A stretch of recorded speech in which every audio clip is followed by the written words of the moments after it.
Henry, we ready? All right. Reverend Vivian, Yes. finally good to sit down and chat with you. Same, my brother. 93 years. You've seen a heck of a whole lot in 93 years. Yeah. Did you think we would be where we are now with the madness of Donald Trump sitting in the White House, with all that you've seen, all that you've gone through, all that you fought for? Not with, let's put it this way, is that given the fact that we produced Martin King and then the president, I didn't have any idea that we would ever have Trump anywhere in the United States, right? Is that, and because he is working together with other people that we hardly knew and had forgotten, who is now trying to bring back the racism of yesterday. And when you think about somebody even thinking about bringing it back, well, not thinking about it, but trying hard to do it, and working through a president, even after we had a president, right? Didn't expect any of that, and now we've got the battle of struggling to make certain that he does not have an effect. But I often tell people that, though, if you look at the history of America, black success has always been followed by white backlash. Yeah, oh yeah, white backlash, but not this effective. See, this is what they've been at that. I mean, and I knew that no matter what you do, they weren't even trying to bring back the Klan type stuff because they thought they had lost the battle, right? And we thought they had lost the battle, but then what we know was we got a person in the White House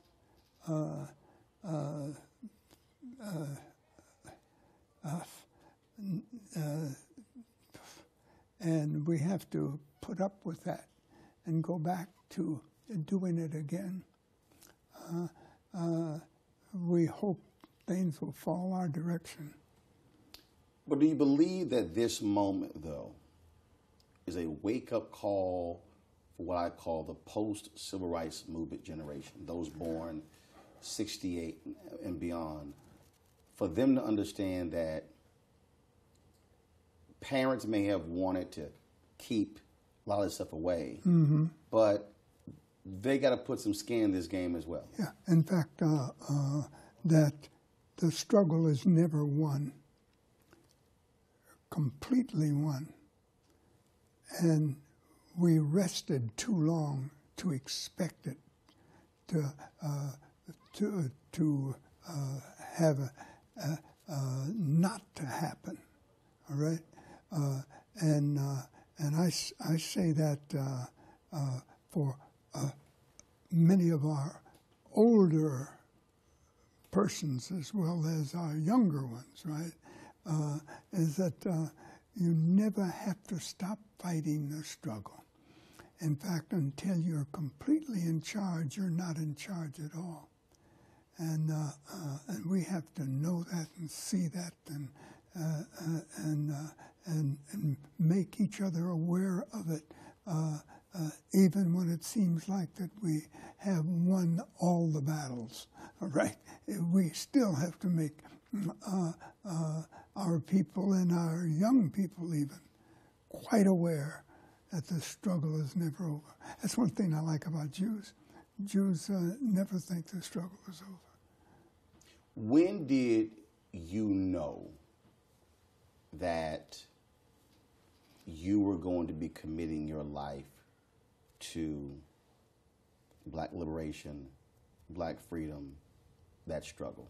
Was there a moment where You knew exactly. No, there wasn't a moment, but there was the reality of it came from my grandmother, all right? And then when I saw it happening and going to a white school in the North, I realized that, they loved me, but they didn't love black folk. They got a street named after me, but not, but to accept black people totally as a truly full human being, it's another thing. How old were you? Well, about 6th grade. And then from that point on, as you began to see how America viewed African Americans, viewed black folks. Well, I already knew that. See, my grandmother had a library, and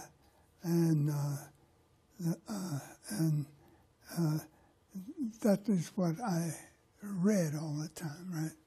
And and she was always concerned about who we are and what we must do.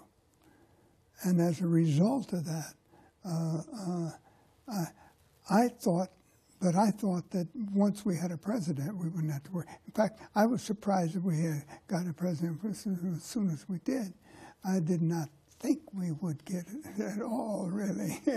And but I knew that if we did, that would be that they were really completely accepting, and that they would see us as worthy of being in charge of any and everything. But they still didn't. Yeah, well, that's what I mean. And So even though Obama becomes president, you still had the folks who questioned black intellect, who questioned everything. And they're now in power. They started fighting back and allowing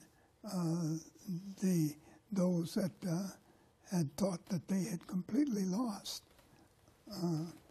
They nevertheless started back. See, we have to understand that if Jews have to worry about it for a couple thousand years, to right now, is that we just have to consider that it will take us longer than we thought. Reverend Jim Lawson said that. He said, look, if you had nearly 400 years of an oppressive system, it might take that long to end that system. Well, it may even take longer than that. Jim's idea is right. However, time's a funny thing. Do you think it's because, as I often make the case, that race is so deeply embedded in the DNA of America that it's fool's folly to think you passed a few laws, okay, fine, you can live here, you can eat here, then we're all good. I mean, it is, and I often say that there are a lot of whites, it is so deeply embedded, they don't even realize even their own views on it because it is so ingrained in the DNA of America. Very true. That's what I mean. Is that we never can not see it, and never take it for granted that you are free. You always struggle for your real, total freedom, right? In a country that's had, within any country that's had slavery, and you were the slave. When you reflect back to been out there fighting, have you ever thought about where your fearlessness came from? Yeah. In fact, actually, first grade was a very, very important day for me. It was truly great experience. Now, it takes me all day to say this, so I'm going to cut it down. But my mother just always prettied me up, you know. She loved that because we were going to this white school, and so we got to look good and all that stuff, right? First grade. And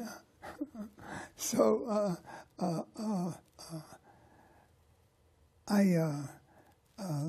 was going out the back door of the school, and a little gang had gotten together, run by a little black boy who was dumb as they come, and so the point is that I would run out the back door, and while they were going out the front door, right? And the railroad track was back there somewhere, and I would take the railroad track to where I could hit the concrete and go on home, because I was only 2 blocks from school, and I'd beat him. Well, I had to stay after school for a couple minutes for something, and I went back in and ran back to the sand pile at the back and looked both directions, and they rose up around me. And Theodore Derrick was the boy's name. I remember all the names. And this is first grade, and I'm 93. But I remember all of them because it was a very, very important experience, right? And so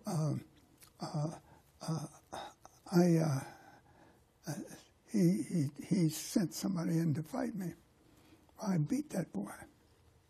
And I'm not supposed to be able to fight at all because my grandmother had taught me Christianity. And so they sent another boy in for me, and I beat him. I beat him badly, and I remember clearly, I looked down at him in this sand, right? And there was sand pile, professional sand pile back there. And I looked down at him, and I knew that I couldn't lick them all.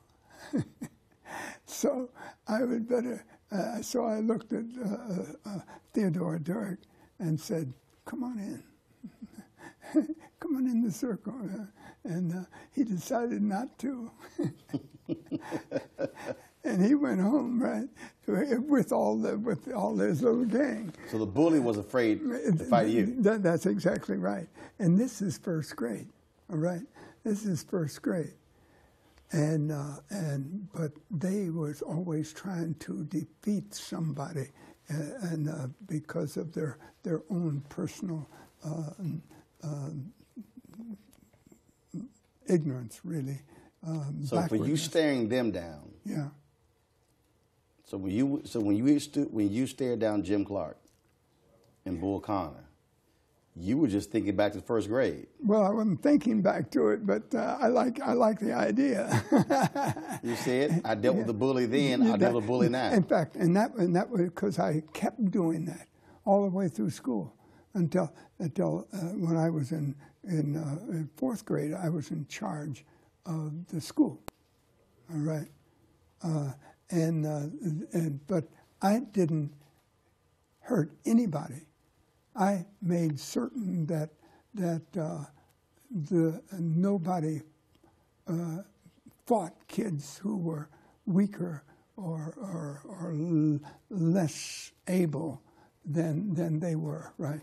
And in fact, they had to fight me if they fought anybody that was smaller or in a grade under them, right? So by the time we were in sixth grade, which was the school was going to be out, right? But the sixth grade would make it over.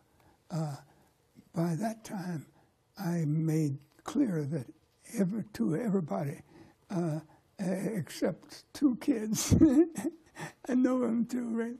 Is that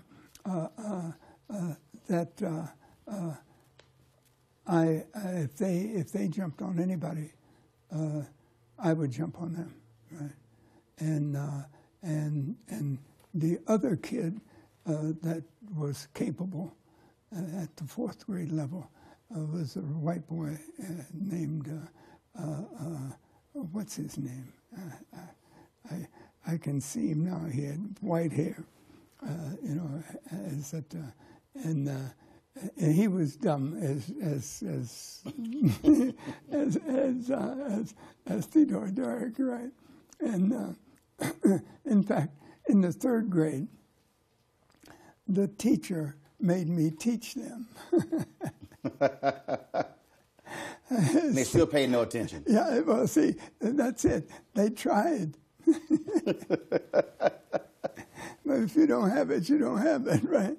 And so, given that, is that in sixth grade, though, right, is that I made certain that that they would make a promise that we would. Our school was the fighting school, right? Mm-hmm. That we would not fight anymore. Period. And it worked. I mean, they so said you go from a school where you're not fighting to you having to fight for basic freedom. Precisely, and happened to be ready for it.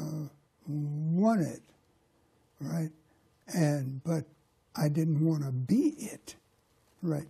In fact, I'm wasting your time, but let me give it to you. Is that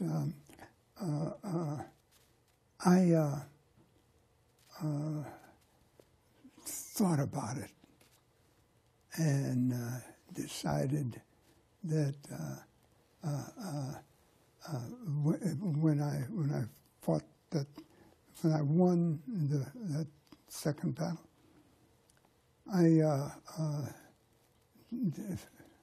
I made friends with the guy that Frank. Frank, I'd hit him and he'd hit me. We would go down and back and forth, right? And so when we finished it, we decided that we didn't need to fight each other. So he joined me. And we wouldn't allow anybody to beat up on anybody else. All right?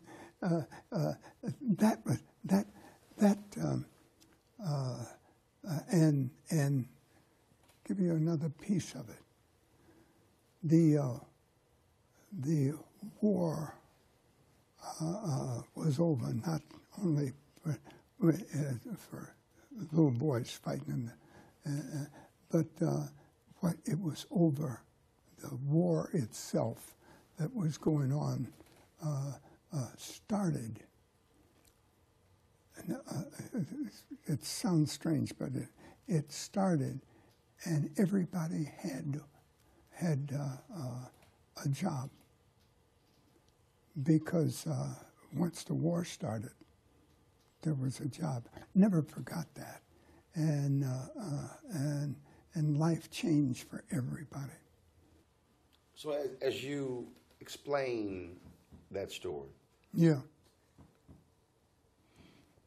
in the fight for black freedom, yeah. does America replace those schoolyard bullies?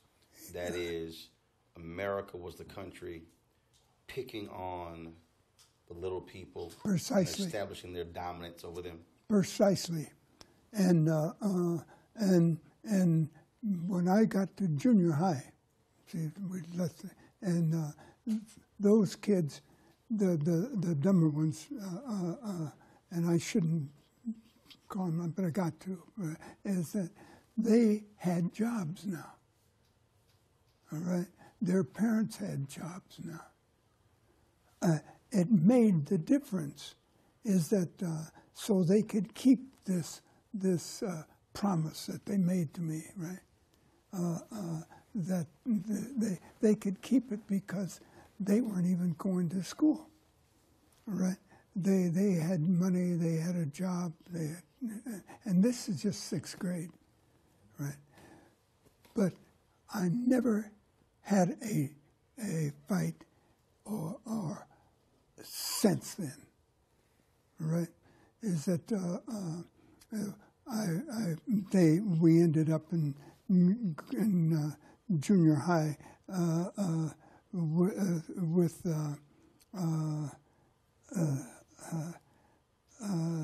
we ended up with in junior high with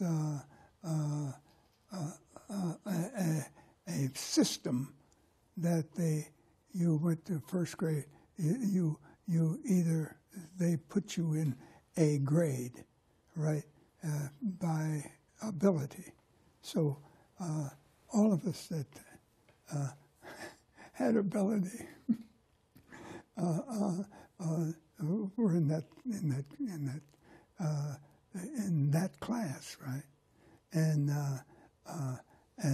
so, but I had friends all down the school, right? And so I thought I would just try to not make the grade one time, right? And I tried not to make it, and I didn't make it. But man, when I got down and I dropped down the grade, is that it was so bad because the kids just didn't have it. Kids that were my friends, right, wanted to be nice and good and acceptable, but they couldn't. And I felt badly. So at the end of the 6 weeks, I went back upstairs, and I've been back upstairs since, right? The thing that is interesting to me is when we look at some of these old newsreels. Yeah. And there's the famous one where the sheriff is on the steps, and you're trying to go in, register to vote, and takes a punch at you, knocks you back, and you don't stop talking, you don't stop yelling, you don't, you didn't flinch. It was as if you can keep hitting me, but I'm not backing up. That's precisely right, and don't intend to yet. All right, there is no reason at 90 if I've held my ground this long that I don't keep it until I die, right? And that's most important to me is how do we reach the freedom mark? Not how do we get rid of something, how do we gain more and more, right? When every time I see somebody black get a job, I'm happy. Every time I see any kid make it who couldn't make it before, that's my happiness.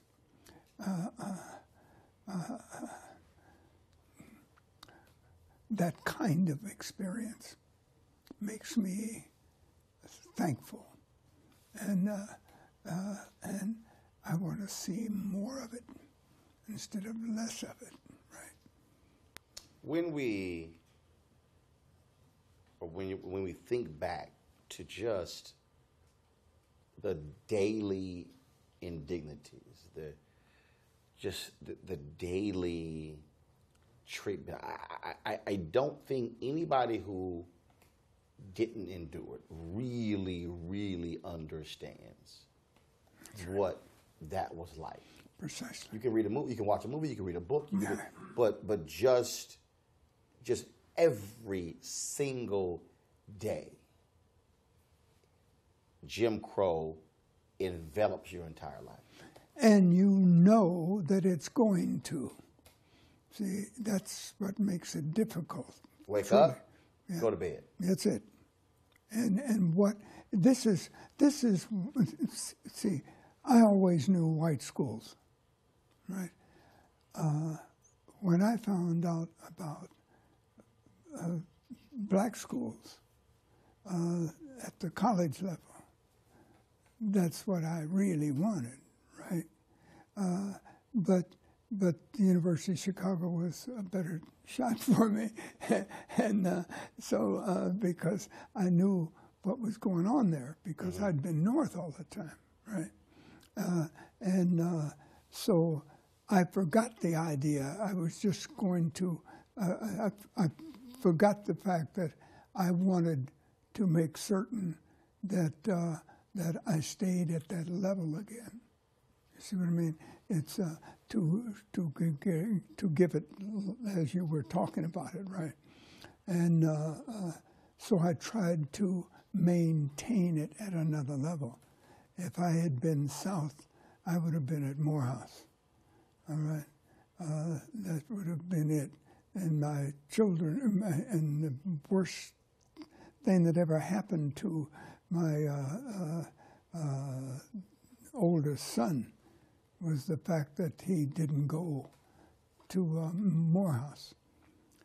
My youngest son did go, and it was the best experience of his life. All right, and it's. I just wished it could have happened for everyone.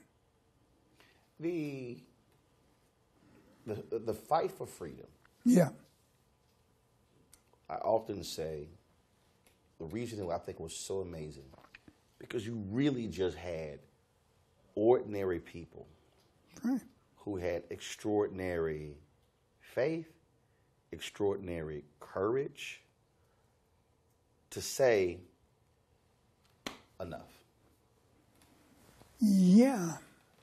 But see, what happened when that's enough, right? As you say, right? What happened is they decided, because they gained the stuff it takes to run up against whatever the problem is, and not bend at all, right? And whatever the cost, let's pay it. But let's not bend before it, right? And read Langston Hughes, but leave that out. I was going to take you somewhere else.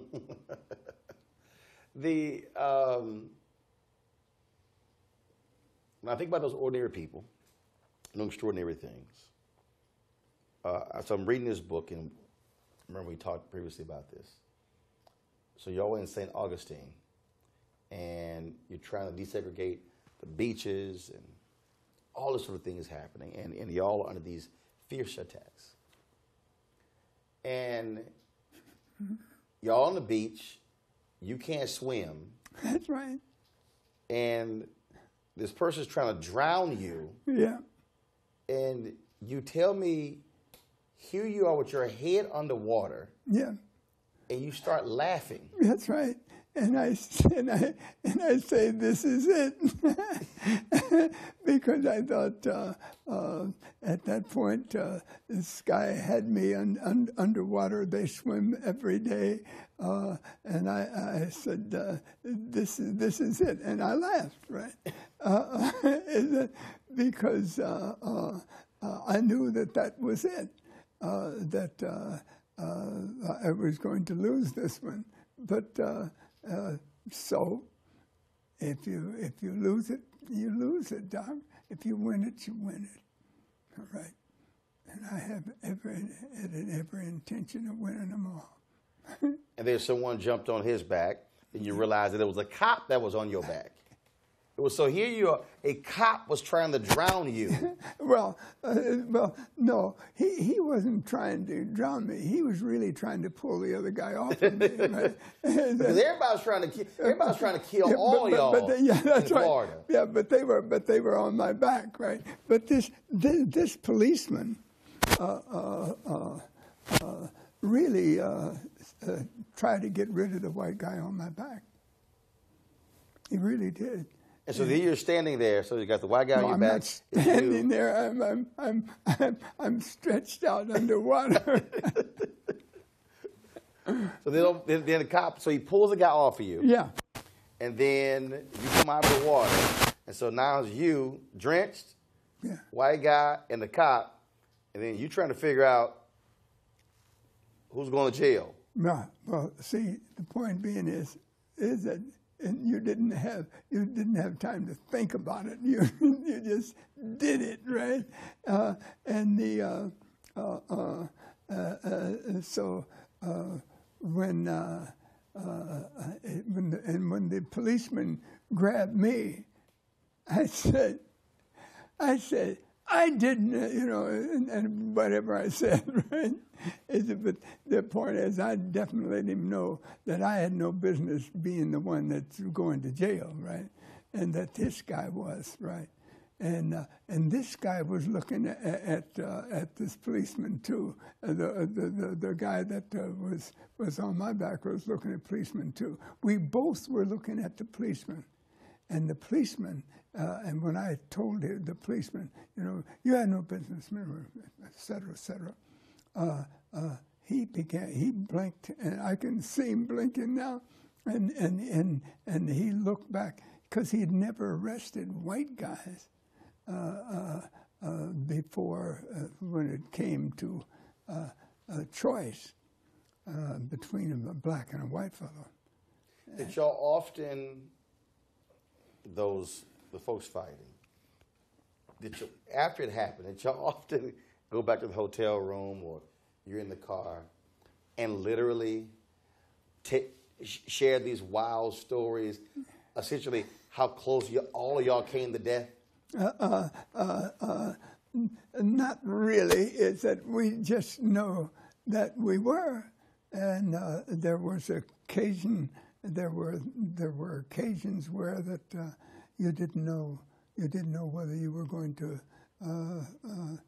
It's just like with the policeman. This guy wanted to shoot me, really, right? But I was up in his face, right?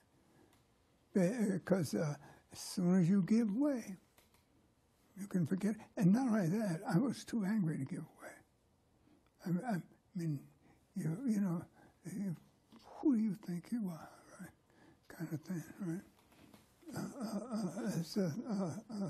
It wasn't going to be. That's right. And if you'd known my mother, if you'd known my grandmother, all right, you would understand exactly what I mean. Were there moments where you said, you know what, I'm tired. I just want to go back up north and just get me a nice job. Y'all can have this. No. Just that simple. No. I've always been happy when I'm in the position that can bring a victory. Because any victory for some of us is a victory for all of us.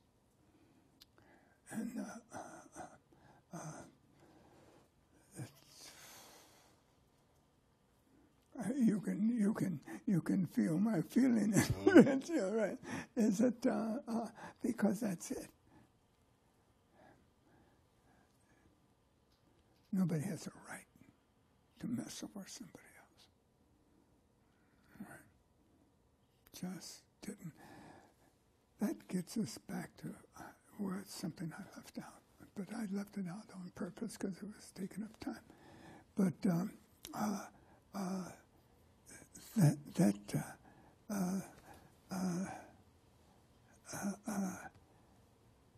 this, I went back to school that second day, and in first grade, school that second day, and this kid looked at me as though, "Oh, I'm afraid of you," and I said, "Who are you looking at?" And boy, he shook, and I realized how wrong I was. You don't scare people. You don't mess over people at all, right? Regardless of situation, right? You may get them off your back, but you don't mess with them. They're just as human as you are. Who was your closest friend in the movement as you all are traveling around the country, as you are going through all these southern towns, as you are away from home? Who were you closest to? It was different in different towns. I'm sorry. It was different according to the situation, and but the character of things didn't change. How would you describe being a part of SCLC when King is kicked out of the National Baptist Convention USA? They start the Progressive Baptist Convention. You have this ministerial organization that, well, moral leadership is the basis of SCLC. Not NAACP and civil rights, not National Urban League and economics, but a moral basis. I see them both as moral basis. You see, is that one happens to be legal, and the other one happens to be a spiritual base, but they're both spiritual. See, that's the way I really see it. Is that they're both spiritual. That nobody's got any right to mess over anybody else, regardless of their denomination or that kind of thing. When you reflect on those days, when you think about just the slow, just day after day after day after day, did you also gain courage by seeing people who had nothing, who had no education, who were saying, I'm standing by your side? Not really. Is that they were always there. I mean, we were all there, right? Is that as long as you're in a struggle for freedom and justice and decency, there will always be some people with you, and I believe, and it doesn't make any difference if I'm going to go to jail for it, then I'm going to jail for it. Is that but I know I'm right, and they know I'm right. And they can mess over me because they got the position to do it. But somehow or other, it just works this way, Doc. I don't, you know, I didn't learn it quick. I didn't say, you know, well, now this is what I must do. When did you first cross paths with Dr. King? Oh, that's an interesting question. Is that I was writing an article on him. I was a journalist. Right. I was writing an article on him. I had, he came to Fisk to get a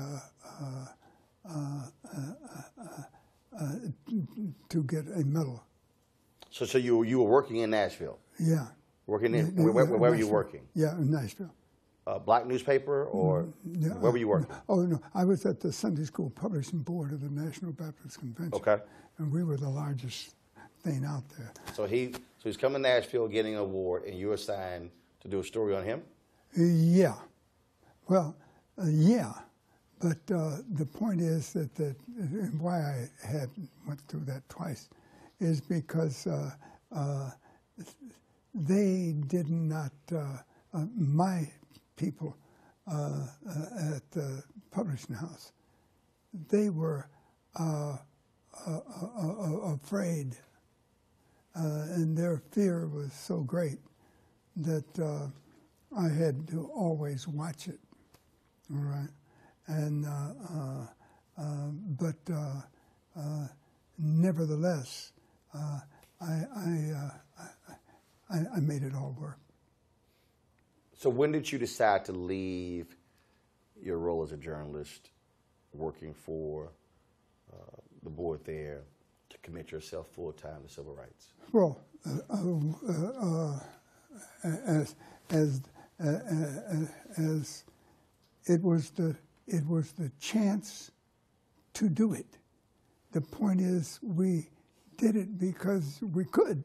And the point is, the only reason you were a journalist, right, is because that was the closest thing to struggling and fighting back and changing the atmosphere, right? That was the only way that I could do it. Everybody did that. Every teacher did that, right? But different results. But in ours, we could struggle and fail. That's what you do, and so you know what I'm talking about, right? Is that and that's exactly what a journalist was about. If you were black and a journalist, how did you create freedom? When you're sitting in these meetings, this is the thing that I believe is the most underappreciated part of the civil rights movement. The strategy, the vision. So many people, you talk to folks and they react to the speeches. They react to the marches. They react to the public demonstrations. But what has always fascinated me, all the behind the scenes things, the mediations, the fights and the battles, and should we go here, should we go here? And so as somebody who was a part of that, who was sitting in those rooms, describe what that was like to experience that. Well, the point being is that you knew why you were there. You knew. I mean, maybe I've got your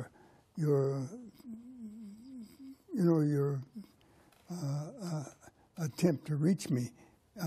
Maybe I didn't get it. You get my point? But the movement drove itself. See what I mean? You didn't spend all that time trying to find out where should we go now? What should we do? Right? You knew it. So it was. So what you're saying is, it was things were moving and progressing that fast. That's exactly right. Coming out of Montgomery bus boycott, 381 days, and all of a sudden it's just one after another. Then, of course, forced through the North Carolina A&T, and then lunch counter, then the next thing, and the next thing, and the next thing, that it was this constant state of motion. Yeah. Now, because you had several groups, see, and it was, once the movement started, it was going. Nothing could stop it because we had no fear. See, you were going to meet it regardless of what it was, right? I stayed in jail one time for a week when nobody else was in jail. I mean, the point is that why? Because I was hoping that we'd get something done that we didn't think about, all right? But it didn't happen that way. But we all had, in fact, it ended with, not ended, but we all had little groups. Hosea had a group, I had a group, Jesse ended up with a group, but Jesse wasn't, I brought Jesse in the movement, all right, because he was, he thought he was going to play football, and then didn't, but he was good at a course that he was in, and his teachers thought he was real good, and Samson, all right, Samson knew Jesse. Al Sampson. Yeah, Al Sampson, and so and now Reverend Al Sampson. Yeah, and he knew me, and so he said to me, he says that Jesse has a teacher that is good. I didn't know who Jesse was.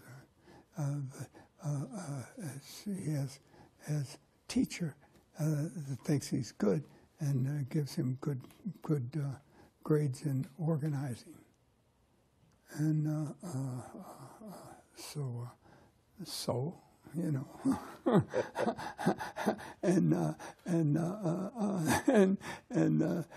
he says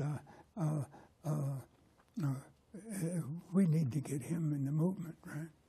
And so I went over to their apartment at the University of Chicago. I went over to their apartment, and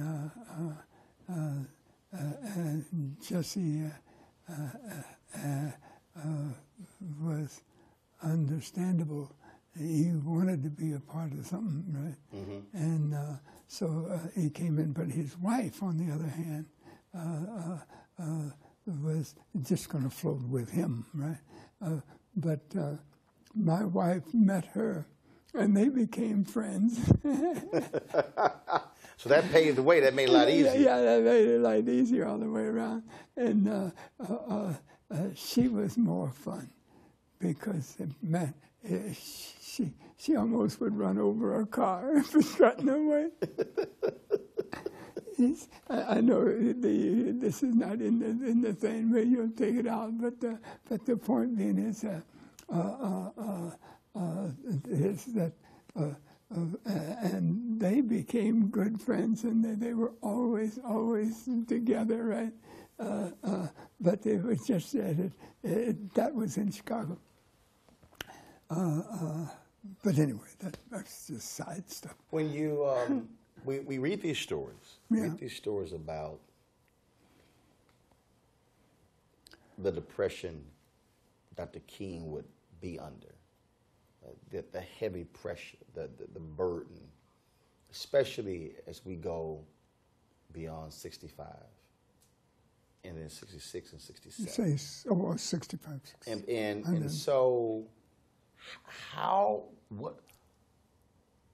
did y'all deal with just all of that? What was your release valve? Was it music? Was it laughter? Was it just a camaraderie? Because you're under this constant state. It's kind of who it was. Martin was an intellectual. I mean, and that's how he handled things, right? Even though Ambassador Young said he had a wicked sense of humor. Huh? A wicked sense of humor. Well, he had a sense of humor.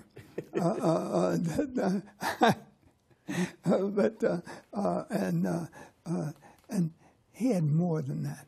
See, the point being is because he was such an intellectual, is that nothing really got in his way. All right? He knew what he wanted to do, had already figured it out, been at the universities, and we figured it all out. He knew what he had to do, right? So that he really he had a hard time dealing with, without bringing it up, had a hard time dealing with some of the guys that Jose had brought up, for instance, right? They were just, they were not necessarily your choice. Not necessarily intellectual types. When he gave the speech at Riverside Church, Yeah. James Bevel, Diane Nash were pushing him to take a much harder stance against the Vietnam War. Where were you on that? I'm always against war, but is that the moment that you do that, right? Is what else is there that you have to do? So when he made that decision, were you one of the voices that said, "Doc, what are you doing"? No, I never said no. Is that a movement to me is so much a part of the essence of a group that you don't have to tell story. Hosea was a problem. Just not just because Hosea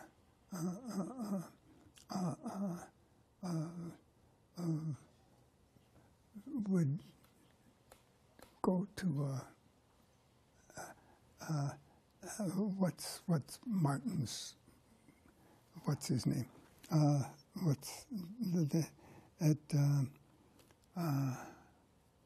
Who was second man in charge? Abernathy.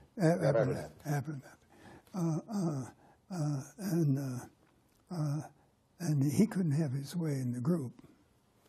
He would try to run to Hosea.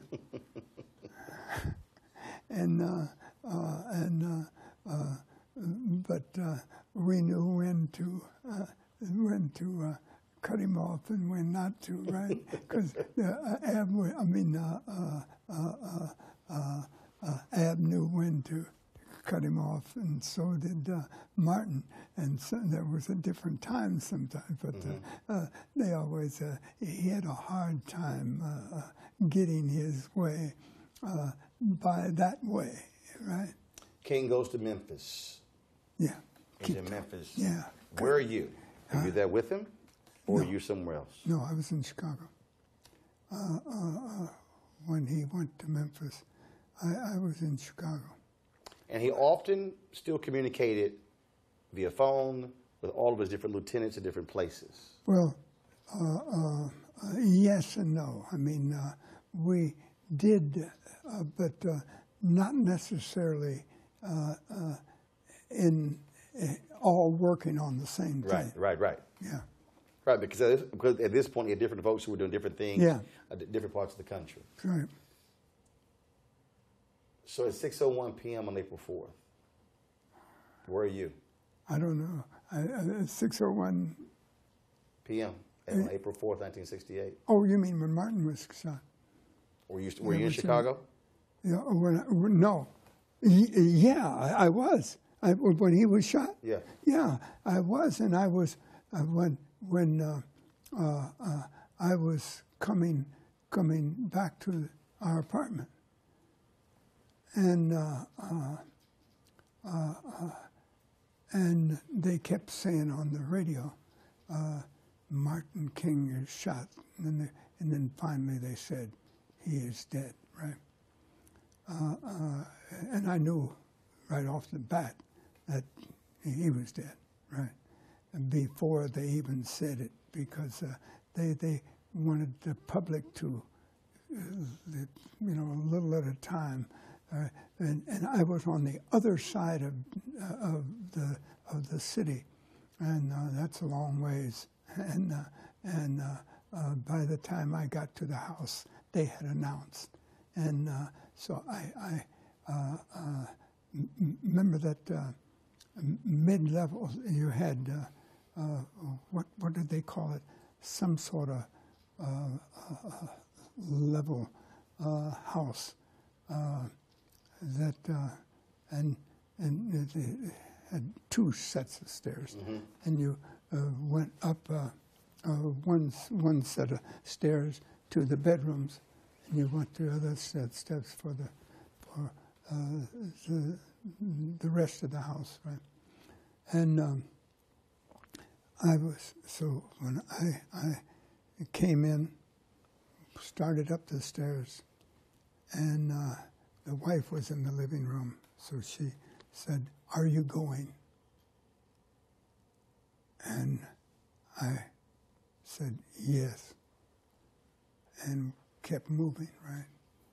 And my wife knew that I was going because she asked me, and I told her, what's his name? So she asked you this question. Here you have the news of Dr. King being dead. Yeah. And your immediate reaction is, we keep moving.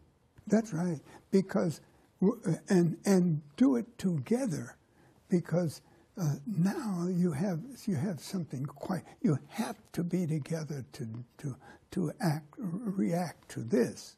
The Martin, you have to.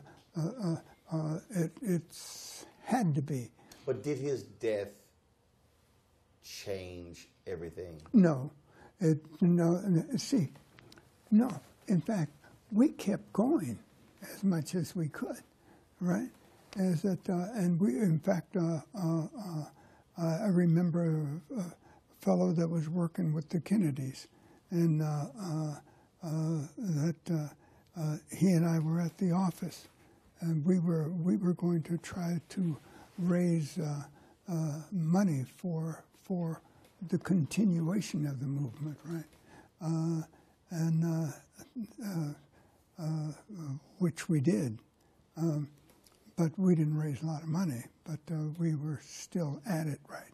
And this was what was going to our talk to the rest of the group. Right? What are you going to do, right? Because that's it. They didn't do much of anything really. Everybody was distraught. I and the fellow from that worked with the Kennedys, we were not. So you're saying that in this aftermath, so many folks who were around him were just in this different state. And so here you have this huge figure who's now dead. And it's interesting you're saying that, because what Reverend Lawson told me was the exact same thing. It was all about the work. He said he did not really grieve until it was July or August. Yeah. In fact, the point being is, I don't remember grieving at all.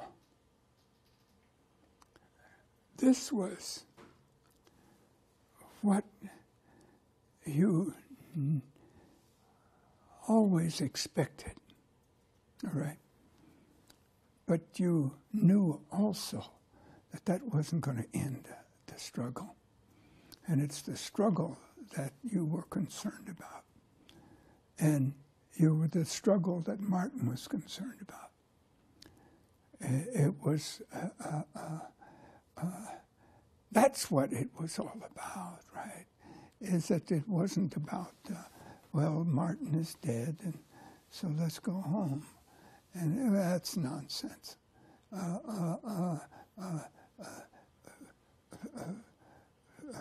Is that you would work harder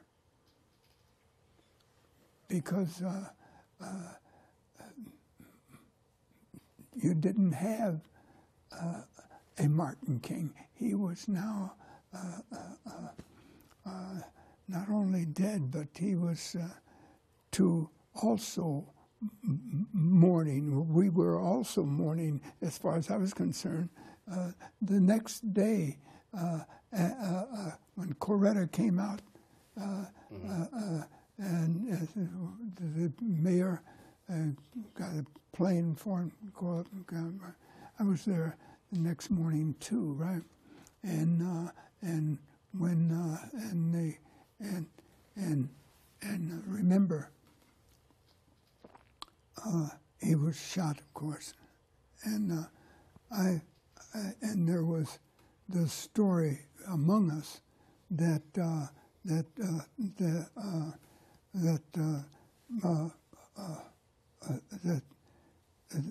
they had that Martin, not only was Martin dead, but that the fellow that shot him was right across the way, right? And so I went over and got through the door and to see how close it was, and so and I got down on my knees at the window and so forth, stuff like that, because we wanted to know as much as we could know, but we knew that everything was going to change, and it did, and it's just like, and what else changed was the new movement, right? Right now, the movement we got of the kids, right? Black Lives Matter. Yeah, that's right. Is that because they've got that, but now look, they learned something quickly that we had already known, that it was also time to die. I mean, you knew that you were, if you were going to have to die, you knew you were going to die, right? It did, but the kids, the young guys now, the young people now, I say kids, but girls and boys, they really didn't get it. But you know who did get it? The guy that was their leader at the university, their president of the organization, and he knew something that the rest of them hadn't have. They were not ready for a movement. What I mean by that is, for a movement, you got to be ready to die. All right. And the point is, if you are not, is that you can be bluffed.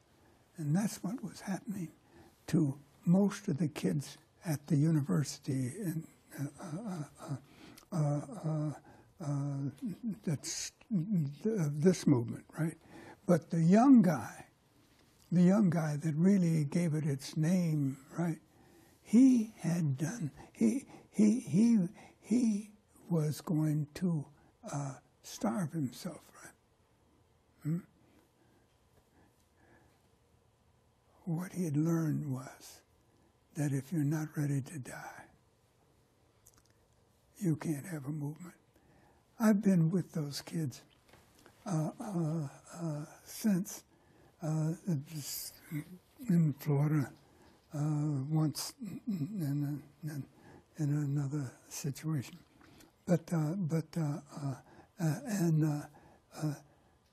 they weren't ready to go all the way for a movement, right?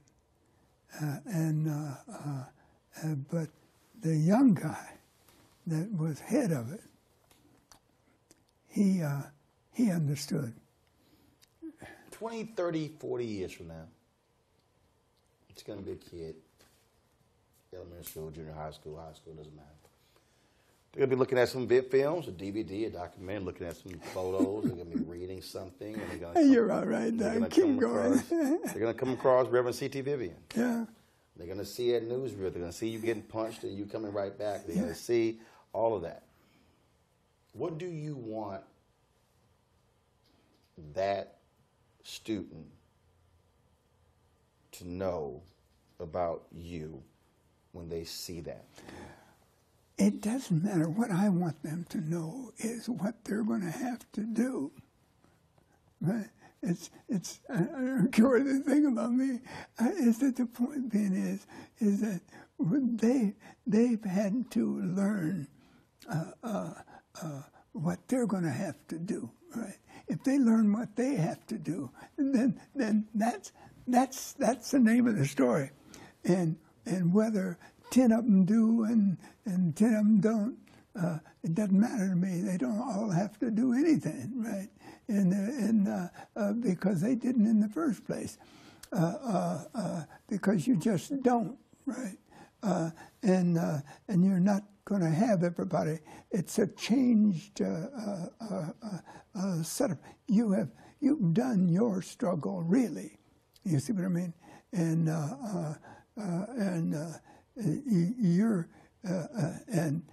if they learn what you would like for them to learn, fine. But the point is, you kept the struggle going as long as you could, right? And you hope that they learn, right? And gained the stuff it takes to really be. See, and I don't even like saying stuff it takes, and it sounds like you know. I'm gonna throw a few names out. This will be the last part here. Okay. Short answers. Just gonna throw a name out. See what you have to say when I throw a name out. You're a good guy. First name I will bring up, Harry Belafonte. Harry Belafonte. Harry has always been a support and a help for not only the movement, but for other things as well, right? And I've liked him ever since I knew anything about him, really. And I've got a picture down there. I know it's the thing is that so I know he's always going to help out any time it goes. And he was a real support service to Martin. Diane Nash. Diane Nash. Oh, Diane is always going to. Diane is the one person, the only woman we had that you really, and everybody made her their leader, right? And Diane's really something else. Ella Baker. Oh, Ella Baker was a natural. Ella, when that car broke down and hurt her, it's not that it hurt her, but that it put her out of the real action, right? That like she was used to, right? Ella suffered from. She was always a person that was going to speak up and always going to move forward. John Lewis. John, listen, is that the thing I always said is that John was, see, I remember we were in seminary together, right? And John never really seemed to be as great as he is, but he is and was and always will be. And he has the integrity. Oh, I think, actually, I didn't spend much time with him, but I think of him as the smartest guy we had. And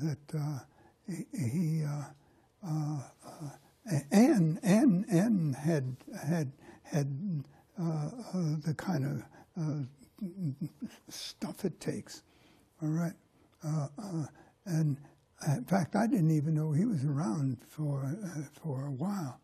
It's but he was in Mississippi, see, and it was a while before most of us got out of in fact, that's something I want to say, is that we owe Alabama more than we owe anybody anything. Is that those states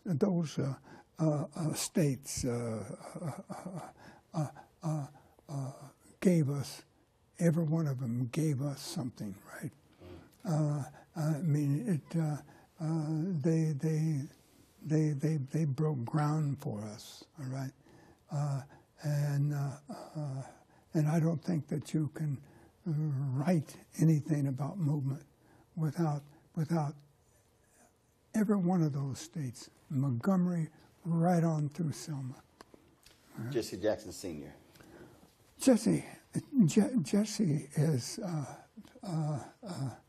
I think that Jesse never understood nonviolence, but he never stopped fighting either. He was. But now, when you say fight, you think, oh boy, he's a fighter. No, he's not that kind of fighter. He was like a football player, and but he never stopped moving forward, and he's done a job. I was with him last month, right? And I was surprised that and Jesse's all right. Clarence Jones. Clarence Jones. Who's Clarence Jones? King's attorney. Huh? MLK's attorney. Who's attorney? Dr. King's attorney, Clarence Jones. Oh, Clarence Jones. One of his. California. Yep. The legal guy. Now California. Yeah. But I was going to show you something that I got from him.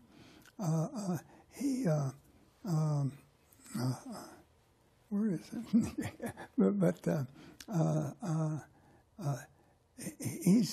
he's. I just was with him a few months ago. He was in town, right? And he's the legal mind, and I didn't get to spend a lot of time with him at all, really, but he's always to be highly respected and listened to. Merle Evers Williams. Oh, I never knew her until late. She was head of the NAACP by the time I really knew her, because the NAACP and our groups were kind of really separate, right? And as far as I was concerned, they were too legal for me. See what I mean? You wanted more fight. Yeah, I mean, the point being is that I want to make certain that they would never tell me that no lawyer could tell me, you can't do this, you can't do that, you can't do that. Oh, yes, I can. Reverend C.T. Vivian, Yeah. it's been a pleasure. Listen, I'm so glad. I'm so glad that you're here. I don't know how we took up this much time, but because I was sitting there thinking, I was sitting while I was waiting. I was sitting there thinking, well, we got to take in this and take in this and take in that. I don't know how we're going to get all this in. I know how to cover it all. You did, Doc. I know how to cover it all. And this is why I kept saying to you, I kept smiling and looking at you and saying, yeah, and you're going to, because you were asking the questions, and you were asking the questions that were real. And, well going. yeah, that's right, Doc. I appreciate it. Thanks a bunch. All right.